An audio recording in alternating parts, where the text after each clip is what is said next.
let's talk about selective precipitation here. We can actually use the Q and KSP together to design experiments in order to make sure that the desired component precipitates out of solution. So say we want to pull something out, we can actually calculate that mathematically. And then turn the page.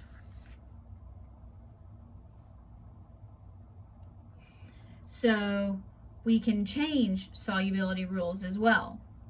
So silver and bromide, they actually can precipitate out of solution if the concentrations are high enough. And so what that means is that we can calculate the minimum required concentration. There's that I said was coming back. Minimum required concentration to precipitate out. And so we calculate that by figuring out where Q is equal to the solubility product constant. So you set those equal to each other, and then you can actually further go on and calculate the concentration of the ions that actually remain in solution after you've precipitated out what you don't want anymore. And I don't have an example here, but there is an example in the problem set, and there are some in the homework to go over. And so we'll try to get through some of those together, hopefully in class. But there is an example of how to do that. I'm just not going to work one as part of the lecture.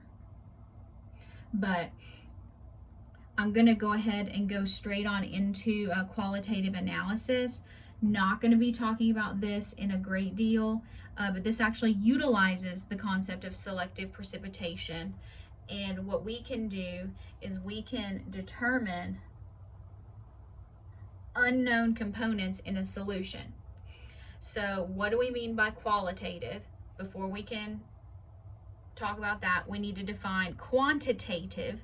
So these look similar and they sound similar, so be careful when you're saying it.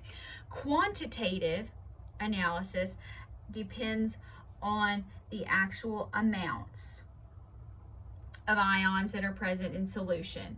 So quantitative analysis is going to be calculation based. So this is going to be titrations, equilibrium, density, a lot of things we do in lab, rates.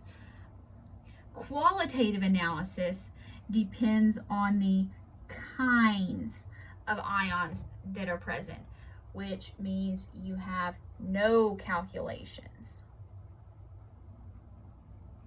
involved.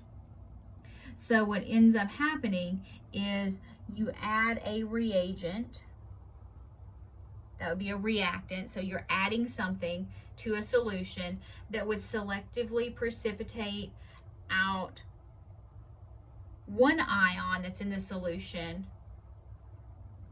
but not the others, and then you actually separate them out. And then you separate. We're going to do this in the lab. If you took first semester lab, you probably did it with anions. Here, we'll be doing it with cations.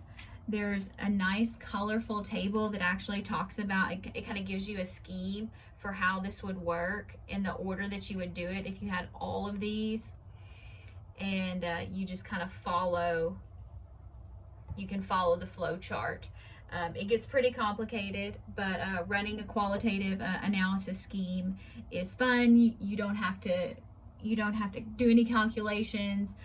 You just get to add stuff and heat stuff and stir stuff and watch pretty colors, and you separate things out. You get to use a centrifuge a lot, but it is an enjoyable type of lab because there's no calculations.